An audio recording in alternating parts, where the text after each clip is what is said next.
Iran के पास आधुनिक मिसाइलों का भंडार है। जिस मिसाइल पावर की हम अभी बात कर रहे थे, मध्य पूर्व में सबसे ज्यादा मिसाइल अगर किसी के पास है तो वो ईरान के पास है। ईरान ने अपनी 2 मिसाइलों का इस्तेमाल नहीं किया है।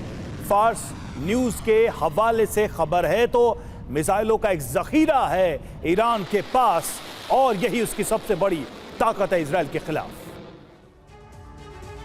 तो ईरान की मिसाइल ताकत के बारे में भी कुछ महत्वपूर्ण बातें आपको हम बता दें, किस तरीके से इसकी ताकत को अभी तक देखा परखा समझा गया है। तो गदर मिसाइल एक ताकतवर मिसाइल है। इसकी रेंज की बात करें 1950 किलोमीटर की रेंज है। स्पीड 9 मैक की स्पीड है इसके पास।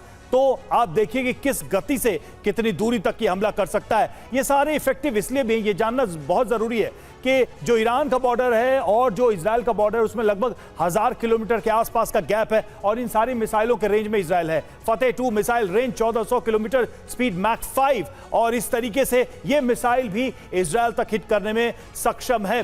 हज कासिम मिसाइल, इसकी रेंज भी 1400 किलोमीटर, स्पीड मैक 5 है इसकी। तो ये भी इजराइल के अंदर सीमा में प्रवेश कर सकता है। और सेजिल मिसाइल जिसकी रेंज बहुत ज्यादा है, 2500 किलोमीटर, इसकी स्पीड भी काफी है, 12 से 14 मैक स्पीड है इसकी। तो ऐसे में ये घातक मिसाइल है। इमद मिसाइल रेंज है 2000 किलोमीटर, स्पीड है 2 से 7 मैक 2 to 7 इसकी स्पीड बताई जा रही है। साहेब 3 2000 किलोमीटर तक, मैक 7 इसकी स्पीड बताई जा रही है। तो ये सारी मिसाइलें जो हैं ये सक्षम है इजराइल को हिट करने में, क्योंकि 1400 से लेकर 2000 किलोमीटर तक इनकी मारक क्षमता है।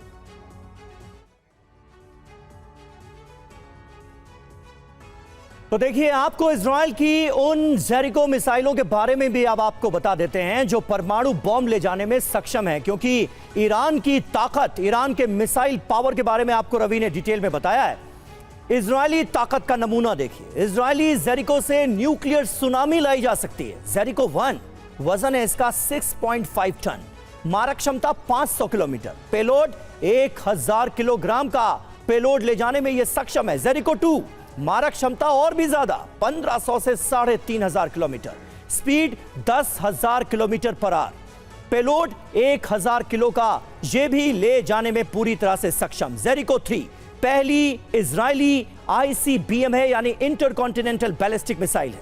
मारक क्षमता 4800 से 6500 किलोमीटर, 750 किलोग्राम के परमाणु हथियार से इसे किया जा सकता है लैस। तो हथियारों के मामले में और खास करके अगर हम प्रिसाइजली बात करें दत्ता सर, तो मिसाइलों के मामले में ईरान भी कहीं से कम नहीं है और इजराइल की भी ताकत काफी ज्यादा है। लेकिन आने वाले वक्त में जब अमेरिका इजराइल के पूरी तरह से साथ खड़ा नजर आएगा ईरान के खिलाफ, तो क्या ईरान के साथ का दम भरने वाले रूस और चाइना जैसे मुल्क भी आगे आएंगे? मुझे नहीं लगता है, क्योंकि जो करंट सिचुएशन चल रही है, जो इंटरनेशनल जो जियो पॉलिटिक्स और जियो स्ट्रेटजिक सिचुएशन है, इसके अंदर रशिया भी यूक्रेन के साथ में भिड़ा पड़ा है। जहाँ तक चाइना का सवाल है, वो साउथ चाइना सी में भी जो तवान के ऊपर हावी होना चाहता वो, और इनडायरेक्टली सपोर्ट कर रहा है रशिया की। और वो एक है ऐसा मुल्क है कि जो बिहाइंड द सीन कार्रवाई करेगा, डायरेक्टली खुद इन्वॉल्व नहीं होगा।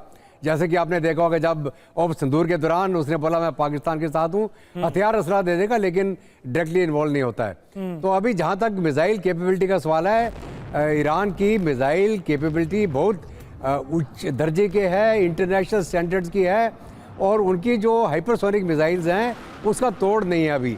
जितना भी हम एयर डिफेंस सिस्टम, अगर हम इजराइल का बात करें, चाहे आप वो थाट से शुरू करें, डेविड स्लिंग हो गया, एरो हो गया, उसके बाद में फाइनली आके आपका आयरन डोम है, हाइपरसोनिक को इंटरसेप्ट करना बड़ा मुश्किल हो जाता है।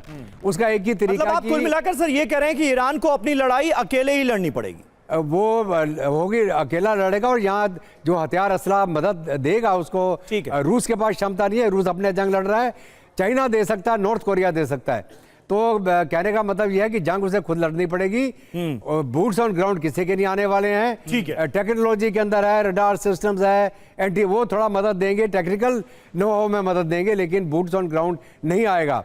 और अभी जहां तक सवाल है कि इसको हाइपरसोनिक को आप कैसे काउंटर करें। ठीक है आप सर। उसको लॉन्च के टाइम पे ही पकड़ सकते अब हैं। ये देखना होगा कि इन आपको सब लॉन्च के टाइम उसको तबाह करना इन सब स्थितियों में आखिर ईरान कितने लंबे समय तक टिक पाएगा इस युद्ध में, क्योंकि आज अमेरिका में भी एक महत्वपूर्ण बैठक होनी है जिसमें शायद बहुत बड़ा कोई फैसला होने वाला है।